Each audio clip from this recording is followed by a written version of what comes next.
They arrived after everyone had left, carrying memories we had never seen. My name is Hannah Miller. I am 32 years old. I work as a hospice nurse in Portland, and the day my grandmother passed away, I thought I knew her story. I was wrong. Grandma Eleanor Miller lived a quiet life. Too quiet if you asked most people. Small house, simple clothes, soft voice, predictable routine. She wasn't the type who filled rooms with laughter. She filled them with calm. The kind of presence you only miss when it's gone.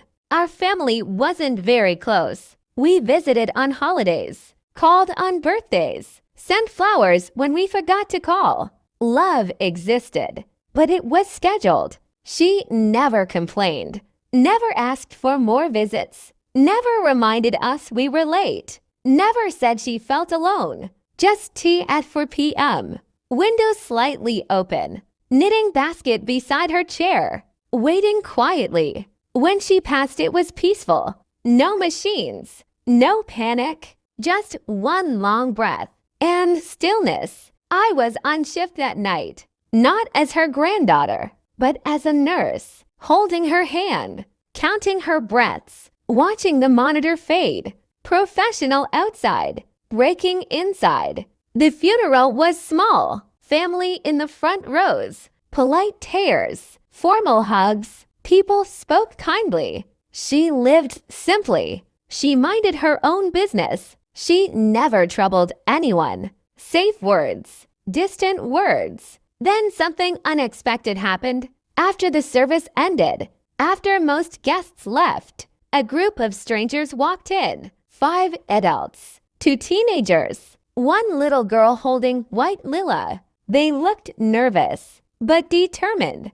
Dad approached them first. "Can we help you?" A middle-aged woman stepped forward, soft eyes, weathered face, hands trembling slightly. "We're here for Eleanor," she said. "Not Mrs. Miller, Eleanor." Confusion spread through our family. We didn't recognize them. Not from church, not from neighborhood gatherings, not from old photo albums. Yet they walked toward her casket, like they belonged there. The woman placed her palm gently on the wood and whispered, "You kept your promise." Her voice broke. She turned to us. "I'm Rosa," she said. "She saved my family." Silence. We thought she meant charity, maybe donations, old clothes, food drives. But Rosa shook her head. "No," she said softly. "She saved our lives." They showed us photographs. Grandma smiling wider than we'd ever seen. Grandma standing beside a food truck.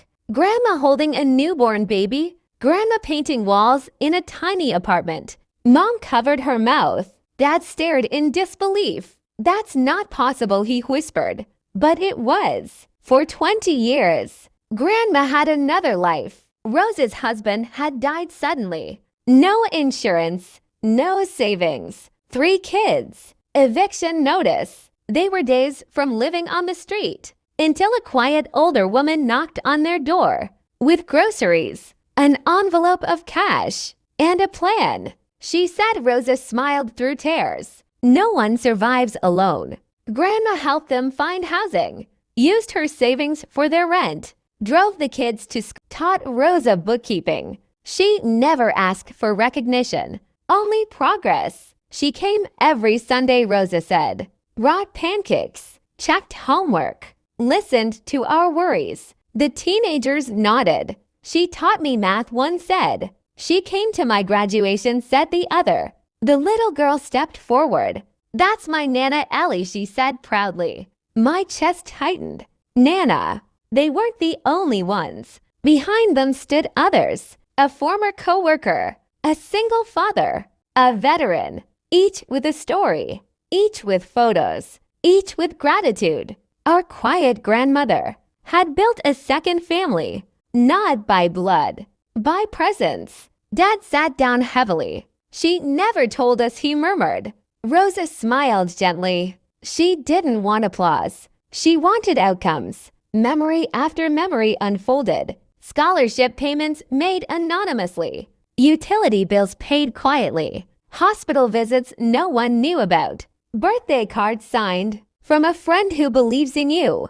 That handwriting. We knew it instantly. I felt something shift inside me. As a nurse, I saw pain daily, loss daily, regret daily. But this was a life fully lived in secret. Grandma wasn't distant. She was divided, sharing herself where she was needed most. Why didn't she tell us? Mom asked softly. Rosa answered with gentle honesty. Maybe she didn't want you to feel obligated. Love given freely feels different. The strangers stayed long after others left. They prayed beside her, shared stories, laughed softly through tears. Grief mixed with gratitude. Two families, one woman, two versions of love. That night I couldn't sleep. Some people leave behind property. She left behind people. My name is Hannah Miller.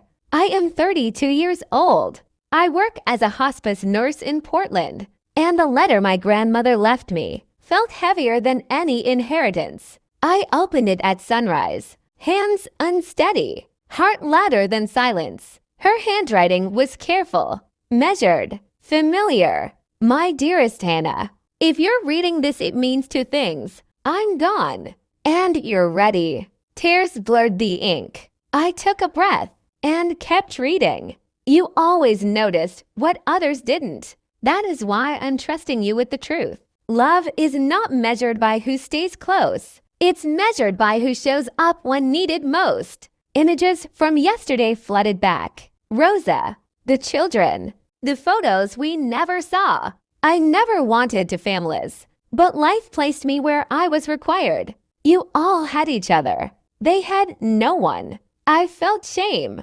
Not because we didn't love her, but because we loved her conveniently. Please don't resent me for dividing my time. I was multiplying my purpose. The letter contained names, dozens, students, widows, immigrants, workers injured on unsafe sites. Beside each name, a small note. Needs winter coat. Struggles with tuition. Too proud to ask for help. This wasn't charity. It was attention. At the bottom, there's a storage unit, locker 317. You'll understand. That afternoon I drove there. Gray metal doors, dusty concrete, ordinary place, extraordinary contents. Inside were labeled boxes, photos, letters, receipts, plans. A life documented quietly. One box held children's drawings, stick figures, crayon houses, hearts in bright red. Every card signed, "Thank you, Nana Ellie." Another box contained scholarship receipts, anonymous payments, same handwriting, same quiet generosity. Then I found a leather journal, worn edges, dog-eared pages. Her voice lived there. I was never lonely. One entry read, "I was simply needed elsewhere." Another page, "Love grows best where it's not expected." Entry after entry revealed a woman we never fully saw. Not secretive, intentional. I brought the journal home. That evening, our family gathered. Mom, Dad, my brother, and Claire. I placed the journal on the table. "No more guessing," I said. "Let's know her fully." We read for hours. Silence replaced defensiveness. Understanding replaced hurt. Dad wiped his eyes quietly. "I thought I knew my mother," he whispered. "I only knew my share of her." And Claire closed the book gently. "She didn't hide from us," she said. "She protected their dignity." The next Sunday, Rosa invited us. "Come for dinner," she said. "See what she built." We went, nervous and sure, welcomed anyway. The apartment was small, warm, lived in. Grandma's knitted blankets on the couch, her framed quotes on the wall, her presence everywhere. Dinner felt unfamiliar, yet strangely natural. Two families blending carefully, stories crossing timelines. They called her every week, Rosa said. She never missed a birthday. Mom looked down. Guilt speaks quiet, but no one blamed. Because love isn't a competition. It's capacity. Before leaving, Rose's youngest hugged me. "You're Nana Ellie's granddaughter," she smiled. "So your family too." Something healed in that moment. Not perfectly, but genuinely. Weeks later, a lawyer contacted us. Grandma's will. We expected modest savings, a small house, simple belongings. Instead, there was a foundation, registered quietly years ago. The Eleanor Miller Trust. Purpose: support families in silent crisis. She left equal control to both families, not division. Union. Dad laughed softly through tears. "Even in death," he said, "she's still introducing us." I returned to the hospice that night, sat beside a patient with no visitors, held her hand, and finally understood something. Presence is inheritance.